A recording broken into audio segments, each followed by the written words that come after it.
You ever see a car drive by and think, damn, that thing looks like it just spawned out of Fast and Furious 47? But then you look closer and realize it's just a Civic with a $4,000 paint job on a $1,500 car. Welcome to the chaotic, beautiful, and sometimes hilariously questionable world of automotive paint jobs, where body panels, hoods, and wings become your canvas, and your wallet becomes the sacrificial lamb. In today's episode, we're diving into the colorful world of paint jobs, not just for the body, but also the hoods and wings. Because if you're going to spend money making your car look sick, you might as well know what you're doing. Or at least pretend you do when talking to your local car meet gatekeeper. We'll break down techniques, materials, finishes, the do's, the don'ts, and why that $200 eBay hood wrap is peeling like a sunburnt tourist in Cabo. Buckle up, it's about to get glossy, or matte, or pearlescent, whatever you like. Okay, let's get this out of the way. Why not just leave it stock? Because stock is boring, unless you like beige Camrys and dull silver SUVs, which if you do, no judgment. But also, I am judging you a little. The paint on your car isn't just for looks. It protects the metal, or plastic, or carbon fiber from UV rays, moisture, dirt, salt, and every other element that's trying to eat your car alive. So whether you're repainting after damage, upgrading to stand out, or trying to look like you have a wide-body GTR when you're really driving a base model Altima, paint plays a massive role. But painting different parts of the car? That's where it gets juicy. The body, hood, and wing each have their own quirks. Think of the car's body as your big, beautiful blank canvas. This is where the magic happens, but also where the most money disappears. Types of paint, finishes for body panels. Glossy. The classic showroom shine. Great for catching eyes. Terrible for hiding scratches. You'll feel every swirl mark in your soul. Matte. The stealth bomber look.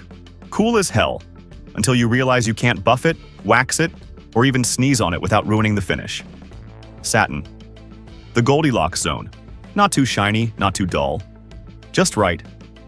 Pearlescent and chameleon. For when you want your car to look like it changes colors depending on your mood. Or the sun angle. Or how hard you flex at car meets.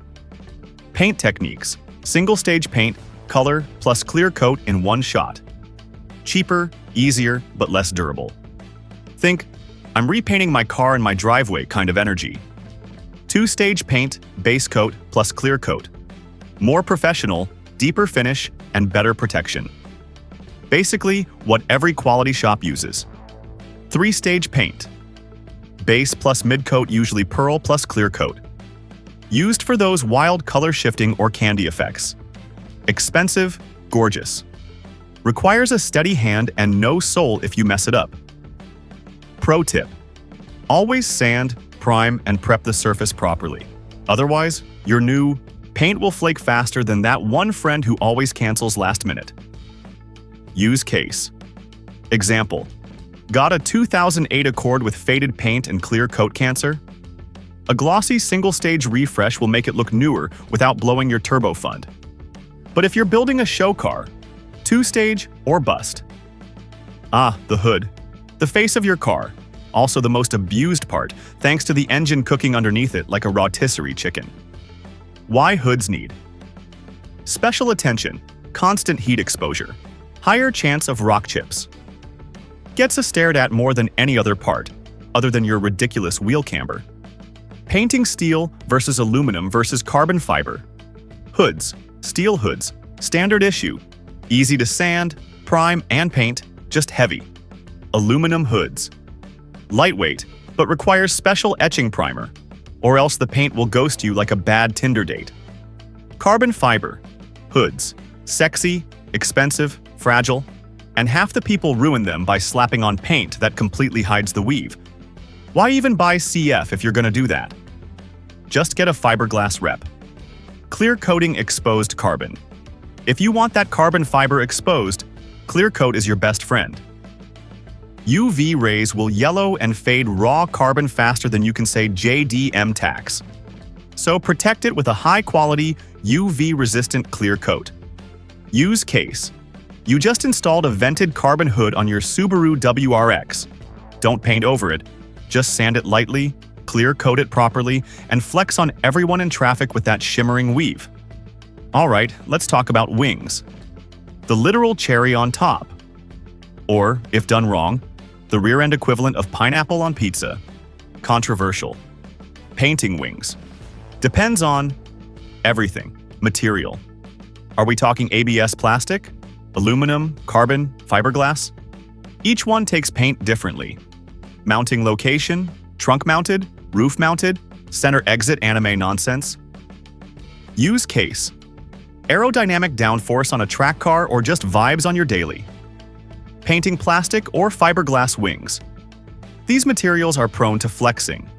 Use flexible primers and adhesion promoters, or your paint will crack faster than an iPhone without a case. Carbon fiber wings. Same rule as hoods. If you're leaving it exposed, clear coat it. If you're painting it, again, why did you buy carbon in the first place? Color matching versus contrast. Matching makes the car look cohesive, OEM plus, and grown up. Think Porsche GT3. Contrasting, bold, aggressive, and lets people know you definitely watch Initial D. Think giant black wing on a bright orange Evo. Use case. Say you've got a bright red Miata.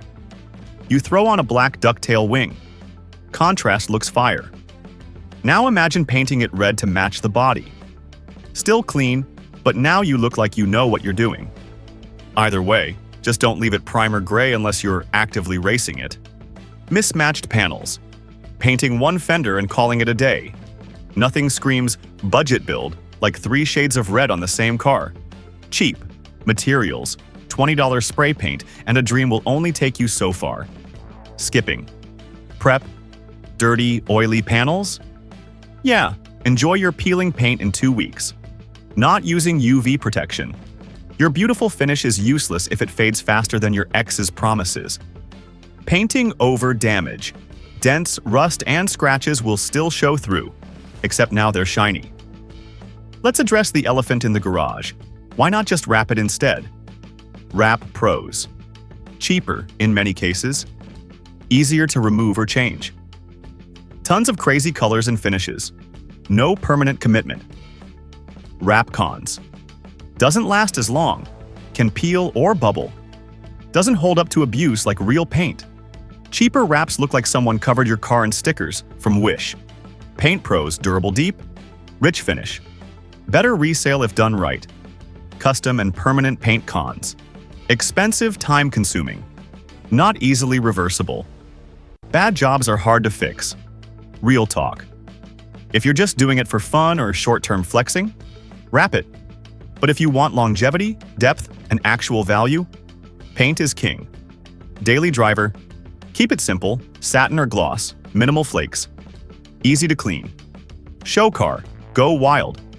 Pearls, flakes, candy coats, murals of dragons. You do you. Track car. Function over form. Just make sure the paint doesn't add weight. Kidding? Sorta. Sleeper build. OEM color with a twist. Maybe ghost graphics or subtle flake. Keep 'em guessing. So what's the perfect paint job? Simple. It's the one that makes you smile every time you walk up to your car.